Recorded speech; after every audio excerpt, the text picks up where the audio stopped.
Leadership is not about being right.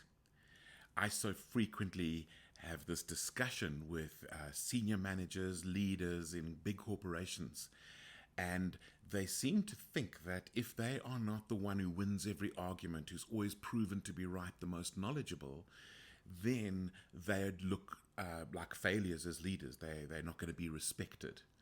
And it is just total nonsense, because what they will do is they will win battles and they'll lose the war. And what is the war? The war is engagement. The war is teamwork. The war is team members who think for themselves, who are growing. And winning arguments is not growing your people. Now, once we've got, as leaders, we've got this direction, we know where we're going, and everybody's on the same page. We know what our team objectives are. We know what our individual objectives are. We know what our role is. Then what else is left in terms of leadership? Well, it's not about being right. It's not about winning arguments. It's about doing things like listening. It's about doing things like asking great questions.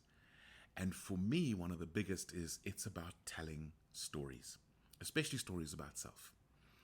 And our quote this week comes from Howard Gardner. And Howard Gardner made the following quote: "Stories constitute the single most powerful weapon in a leader's arsenal." Now, let me tell you a story of me leading and me learning this lesson the hard way. I was just starting out as my second major career. I mean, I probably had many careers, but certainly some 19 years ago, I left the corporate and IT industry completely, and I was now starting to get established as a training facilitator. And a couple of years into this, I was asked to do some training for a very large organization in South Africa, training their leaders. And I executed this training, and I was very not much a novice. And I thought it was all, I'm now a training facilitator. Everything is about my expertise. How much expertise am I demonstrating? How much are they seeing of how brilliant I am? I had a master's degree in organizational leadership. Let me show my brilliance.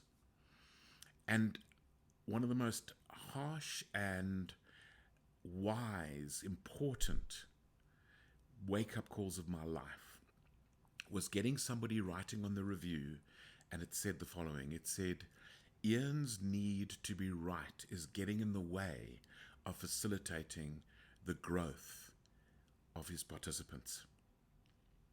And I realized that, and it was devastating. It took me a while to recover, but I realized that there was such a kernel of truth in that, and that it actually empowered something.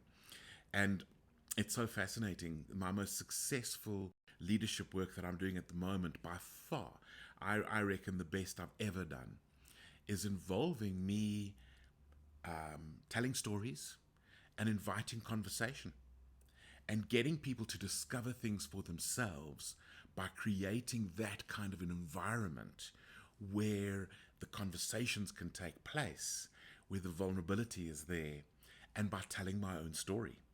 And this has changed so many lives. The reports I'm getting at the moment of significant growth in so many of the people I'm working with is just blowing me away. And so I want to kind of invite you, that you as a leader, your job is not about winning battles, and it's not about being right. It's not about being the most knowledgeable person in the room. The key of your expertise needs to be in facilitating the growth of your people so that they can function without you. Ken Blanchard says that the sign of a great leader is what happens when you're not there. And I think that's a really insightful statement. And so I want to challenge you. Is your leadership about being right? Or is your leadership about the growth of your people? If you are interested in practicing your storytelling, Michelle Clark and I started a couple of months ago a global storytelling circles meeting that's once a month. And it gives you an opportunity to hear people tell their personal stories. And of course, if you want to tell your own.